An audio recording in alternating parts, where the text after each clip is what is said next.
श्री सद्गुरु महाराज की जय। प्रातः स्मरणीय अनंत श्री विभूषित परमाराध्य संत सद्गुरु महर्षि में परमहंस जी महाराज का प्रवचन। मन जीवात्मा में इतना मिलाप जैसे दूध में घी। बंदो गुरु पद कंज कृपा सिंधु नर रूप रे महामोहतम पुंज जासु वचन रवि करनिक। प्यारे लोगों, आप लोगों को यह अच्छी तरह जानने में आता होगा कि शरीर से जो कुछ भी काम करते हैं उसको काम करने के लिए लगाने वाला मन है। मन यदि किसी काम को करने के लिए प्रेरणा नहीं करे तो हाथ, पैर, शरीर आदि कोई काम नहीं कर सकता।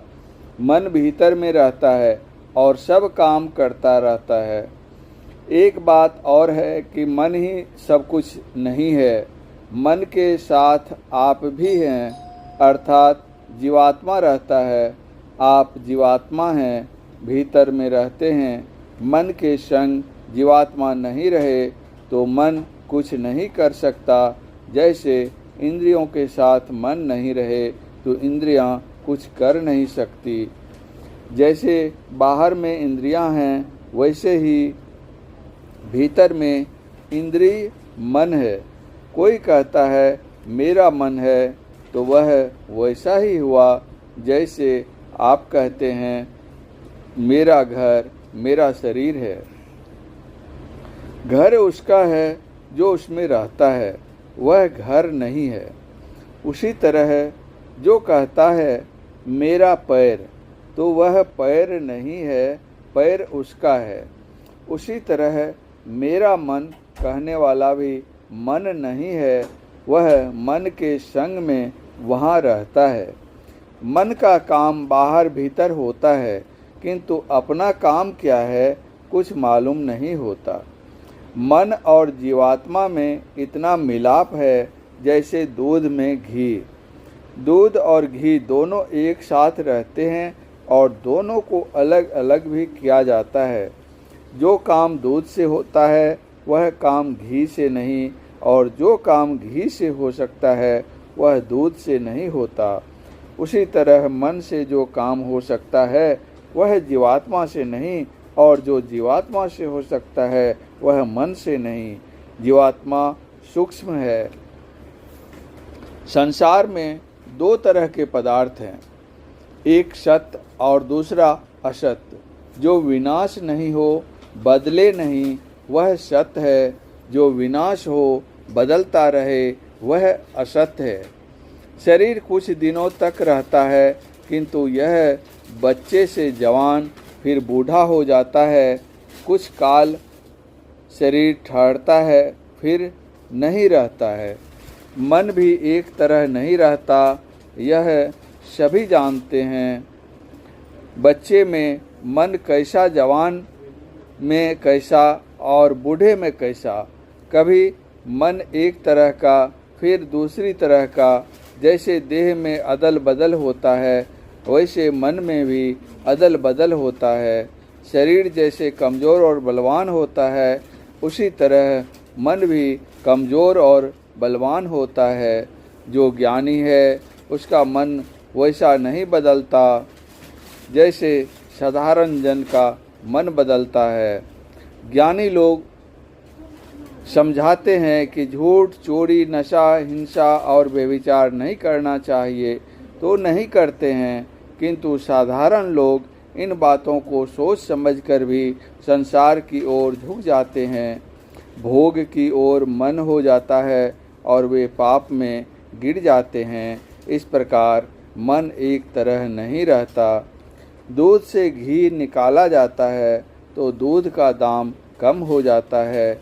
जितनी देर में बिना घी का दूध खराब होता है उतनी जल्दी दूध के साथ घी रहने से नहीं। उसी तरह जब जीवात्मा मन से निकल जाता है तब मन मर जाता है, किंतु यह ऊंची बात है। इसी प्रकार मन भी असत है, किंतु जीवात्मा सत है। शरीर और मन बलवान और कमज़ोर होते हैं, किंतु जीवात्मा एक तरह रहता है। अपने को जीवात्मा समझो।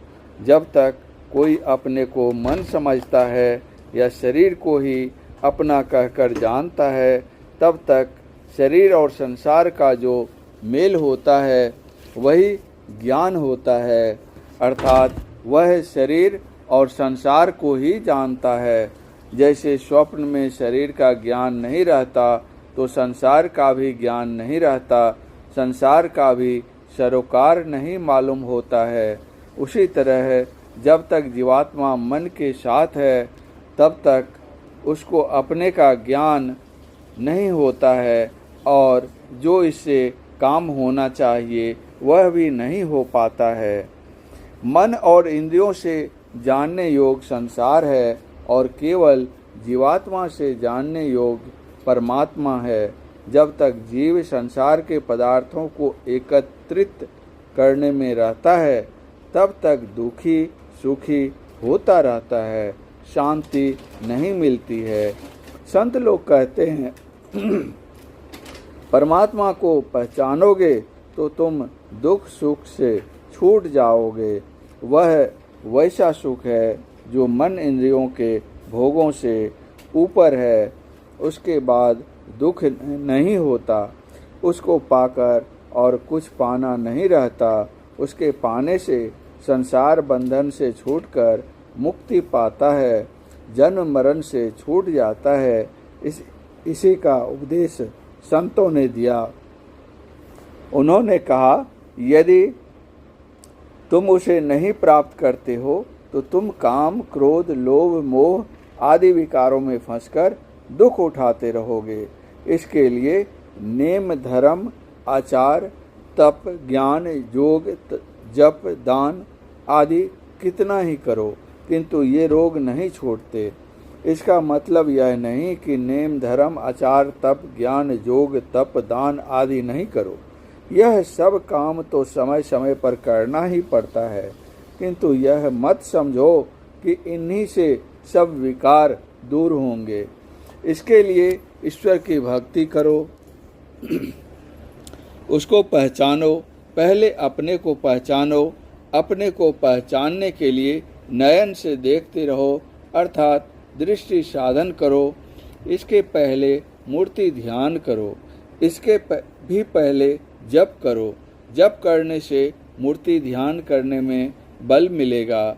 मूर्ति ध्यान करने से दृष्टि साधन में सहायता मिलेगी। जिसकी दृष्टि साधन क्रिया ठीक ठीक होती है उसको अपनी स्थूल देह का भी ज्ञान नहीं रहता है। वह जानता है कि मैं कुछ हूँ और कुछ पा रहा हूँ। इतना ही नहीं है, और भी है। इसके बाद शब्द को पकड़ना है जो ईश्वर की ध्वनि है। जो इस शब्द को पकड़ता है उसके बचे और सूक्ष्म कारण महाकारण आदि सब शरीर छूट जाएंगे। वह अकेला हो जाएगा और ईश्वर को प्राप्त कर लेगा। इतना मार्ग तय करना है। इसमें बहुत समय लगता है। जो विशेष करते हैं उनके लिए जल्दी रास्ता तय होता है, और जो आहिस्ते आहिस्ते करते हैं उनको देर में। इसलिए सब कोई नित्य नियमित रूप से ध्यान अभ्यास कीजिए। धीरे धीरे होते होते एक न एक दिन उस मंजिल को तय करके अवश्य परम प्रभु परमात्मा को प्राप्त करेंगे। सत्संग से विचार संभालता है और ध्यान के लिए प्रेरणा मिलती है। सत्संग नहीं करने से जो नहीं करने योग्य कर्म है वह भी करने लगता है। इसलिए प्रतिदिन सत्संग अवश्य करना चाहिए। परम पूज्य गुरुदेव का यह प्रवचन अररिया जिला अंतर्गत संतमत सत्संग मंदिर सैदाबाद में दिनांक 18/5/1954 ईस्वी के सत्संग में हुआ था। श्री सद्गुरु महाराज की जय।